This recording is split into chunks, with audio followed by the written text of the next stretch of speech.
Hello दोस्तों, नमस्कार। मैं आपका फार्मासिस्ट। मैं आपसे आज डैंड्रफ के बारे में बात करना चाहता हूँ।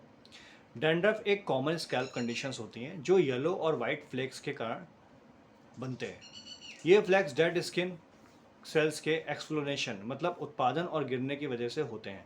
डैंड्रफ कैसे होता है? डैंड्रफ कई तरीके से हो सकते हैं। एक होता है सेबोरिक डर्मेटाइटिस। इसमें क्या होता है, जब स्कैल्प पर सेबेशियस ग्लैंड, जिसको ऑयल ग्लैंड्स बोलते हैं, ज़्यादा ऑयल प्रोड्यूस करता है। ये कंडीशन में हो सकता है। ज़्यादा ऑयल की वजह से वहाँ पे एक फंगस ग्रोथ होती है, स्टार्ट हो जाता है और जिसके कारण डैंड्रफ भी बन सकता है। दूसरा है ड्राई स्कैल्प। अगर आपका स्कैल्प काफ़ी ड्राई है, जिसमें आपने कभी ऑयलिंग नहीं करी, जिसकी वजह से बहुत सूखापन हो गया है, जैसे कि कोल्ड वेदर में मैक्सिमम ये हो जाता है, ठीक है, डिहाइड्रेशन के कारण, ठीक है, बहुत ही एसिडिक शैम्पू आप यूज़ करते हो, उसके कारण भी हो सकता है, ठीक है। तीसरा है इम्प्रॉपर हेयर केयर। अगर आप अपने हेयर की केयर नहीं करते, प्रॉपर तरीके से केयर नहीं करते, अगर आप अपने बालों को ढंग से ध्यान नहीं रखते हैं, जैसे कि रेगुलर हेयर वॉशिंग नहीं करना, प्रॉपर टाइम से तेल नहीं लगाना और केमिकल वाले शैम्पूज वगैरह यूज़ करना, उसके कारण भी हो सकता है। तीसरा स्ट्रेस। अगर आप ज़्यादा स्ट्रेस लेते हैं तो उसके कारण भी डैंड्रफ होने के चांसेस होते हैं। पांचवा होता है डाइटरी डेफिशिएंसीज।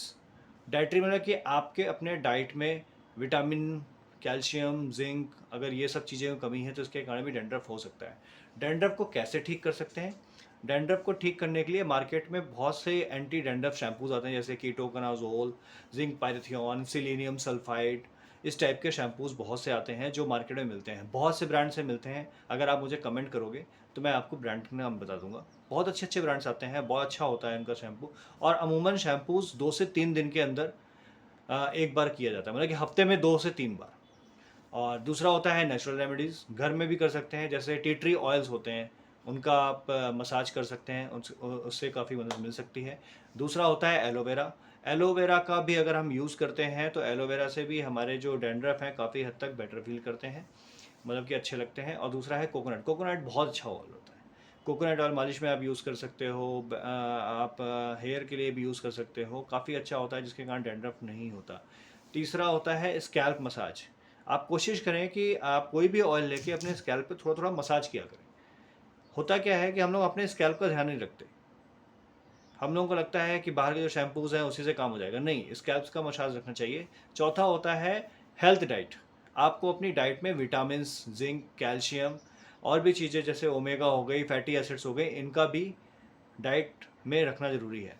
और पांचवा है अवॉइड स्ट्रेस। आपका अंदर अगर आपको थोड़ा सा स्ट्रेस है, डिप्रेशन में हो, तो उसके कारण भी डैंड्रफ के चांसेस ज़्यादा, उसके कारण बाल भी झड़ जाते हैं।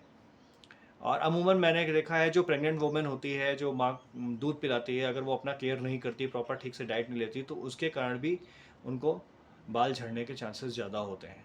और अगर आप का डैंड्रफ इतना कुछ रेमेडीज़ करने के बाद भी ठीक नहीं हो रहा है, तो मैं चाहूँगा कि एक बार डॉक्टर के साथ कंसल्ट करें। डर्मेटोलॉजिस्ट होते हैं जिनसे आप कंसल्ट कर सकते हैं, ठीक है। और बहुत अच्छे अच्छे शैम्पूज़ मार्केट में आते हैं, आप यूज़ कर सकते हैं, बट एक बार डॉक्टर से कंसल्ट करेंगे तो बहुत अच्छा होगा। बहुत बहुत धन्यवाद। मैं आपका फार्मासिस्ट। Thank you.